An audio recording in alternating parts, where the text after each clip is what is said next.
అందరికీ good morning. Welcome back to my ఛానల్లో. ఇప్పుడైతే 6:30 అవుతుందండి. అందరి మార్నింగ్ టీతోనో కాఫీతోనో స్టార్ట్ అయితే నా మార్నింగ్ అయితే జీరా వాటర్తోనో ఇలాంటి జ్యూసులతోనో ఏదో ఒక దాంతో స్టార్ట్ అవుతుంది. ఈరోజు అయితే నేను పుదీనా కొత్తిమీర ఇంకా కరివేపాకు వేసి జ్యూస్ చేస్తున్నాను. ఈరోజు అయితే నేను తాగట్లేదు, మా హస్బెండ్ కోసం చేస్తున్నాను. పొద్దున్న మా హస్బెండ్ ఇలా జ్యూసులు తాగుతారు, లేకపోతే జీరా వాటర్ కానీ వామ్ వాటర్ కానీ తాగుతారు. డైజెషన్కి మంచిదని ఇవి 3 రకాల ఆకులు వేసుకుని అందులో కొన్ని వాటర్ పోసుకొని నేను ఇలా జ్యూస్ చేసుకుంటున్నాను. ఇందులో కొంచెం వాటర్ పోసుకొని మెత్తగా పేస్ట్ లాగా చేసుకొని దీన్ని మనం ఫిల్టర్ చేసుకోవాలి. ఇది తాగితే డైజెషన్ ప్రాబ్లం కానీ ఏది ఉండదండి. ఇంకా కిడ్నీ ప్రాబ్లం ఉన్న వాళ్ళు ఇది తాగితే చాలా మంచిదంట. మా హస్బెండ్ చాలా రోజుల నుండి తాగుతున్నారు. డైజెషన్ ప్రాబ్లం అయితే ఉండదు.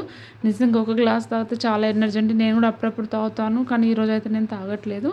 ఈ గ్లాస్ తీసుకెళ్ళి మా హస్బెండ్కి ఇచ్చేసాను. మా హస్బెండ్ డ్యూటీకి వెళ్ళిపోయారు. ఇప్పుడైతే ఇంటి ముందు కడిగేసి ముగ్గు వేసేస్తాను. ఇల్లు మొత్తం తూడ్చేస్తాను మొత్తం.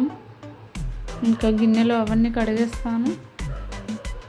చూడండి, అంతా తుడిచేసి గిన్నెలన్నీ కడిగేసి ఫ్రెష్ అప్ అయిపోయి నేను ఇంకా పూజ కూడా చేసుకున్నాను. ఇలా పొద్దున్నే పూజ చేసుకుంటే ఆ పాజిటివ్ ఎనర్జీ వేరే ఉంటుందండి. ఇంట్లో హ్యాపీగా ఉంటుంది. పూజ అంతా అయిపోయింది కదా. ఇప్పుడు నేను టీ పెట్టుకోవడానికి కిచెన్లోకి వచ్చాను. టీ పెట్టేసుకుంటున్నాను.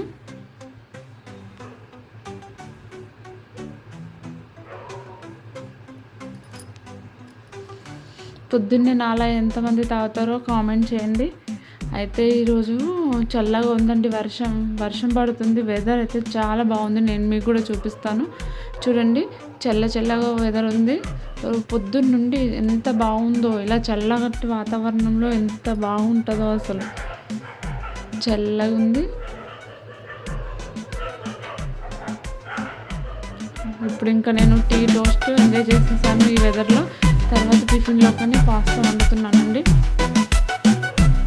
మా హస్బెండ్ అయితే ఈరోజు పొద్దున్న వెళ్ళిపోయారు. ఆయన తినడం లేదు, నేను పాప కోసం చేసుకుంటున్నాము. పాస్తా అయితే అయిపోయింది. పాస్తా అయిపోయిన తర్వాత మేము ఇద్దరం తినేసాము. ఇప్పుడు ఇంకా లంచ్ ప్రిపరేషన్. నేనైతే లంచ్లోకి రైస్ ఇంకా టమాటో కర్రీ చేస్తాను. ఈరోజు మా హస్బెండ్ లేరు కాబట్టి మా ఇద్దరి కోసం ఇది సరిపోతుంది. మా హస్బెండ్ ఇంకా పప్పు కూడా చేయాల్సి వస్తుంది. టమాటో కర్రీ అంటే మా పాపకు చాలా ఇష్టం కాబట్టి దీంతో ఇద్దరం తినేసాము. ఇప్పుడైతే ఇది మధ్యాహ్నం అన్నం తిన్న తర్వాత చూడండి, ఇప్పటికీ వర్షం పడుతూనే ఉంది. వెదర్ అయితే హాసం ఉందండి. ఎండాకాలంలో ఇలా వర్షం పడడం చాలా బాగుంది. ఇప్పుడైతే ఇది సాయంత్రం అండి. సాయంత్రం టీ పెట్టేసుకున్నాను. సాయంత్రం కూడా వర్షం పడుతూనే ఉంది. మీకు చూపిస్తున్నాను చూడండి. చల్లగా ఉంది వాతావరణం అయితే, చాలా బాగుందండి.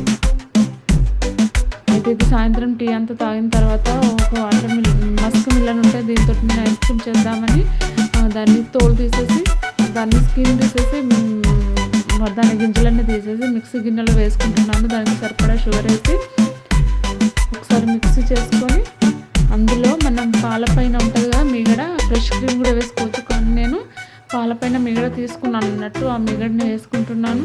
దీన్ని మంచిగా బ్లెండ్ చేసుకొని తీసుకుంటే రెడీ అండి ఐస్ క్రీమ్ అండి. ఇది గ్లాసుల్లో వేసుకోవచ్చు. ఐస్ క్రీమ్ మోల్డ్స్ ఉంటే ఐస్ క్రీమ్ మోల్డ్స్లో కూడా వేసుకోవచ్చు. నేను గ్లాసుల్లో గిన్నెల్లో వేసుకుంటున్నాను.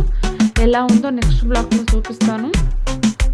స్మెల్ అయితే చాలా బాగుంది. అయితే ఇది నైట్ అన్నట్టు నైట్ రైస్ చేసుకున్నాము. హస్బెండ్ లేరు కాబట్టి ఇంకా పాప నేను ఎగ్ ఫ్రై చేసుకున్నాము. ఇంకా మధ్యాహ్నంది టమాటో కర్రీ ఉంటే టమాటో కర్రీ ఇద్దరి వరకే కాబట్టి ఇంతే. మా హస్బెండ్ ఉంటే రోటీలు చేసేదాన్ని. ఇప్పుడైతే కిచెన్లో పని అంతా అయిపోయింది. చూడండి, కొన్ని పాలు ఉంటే తోడు పెట్టేశాను. ఇంకా కిచెన్లో పని అంతా అయిపోయింది. ఇప్పుడు ఈ బ్లాగ్ కూడా అయిపోయింది. థ్యాంక్ యూ సో మచ్ అండి.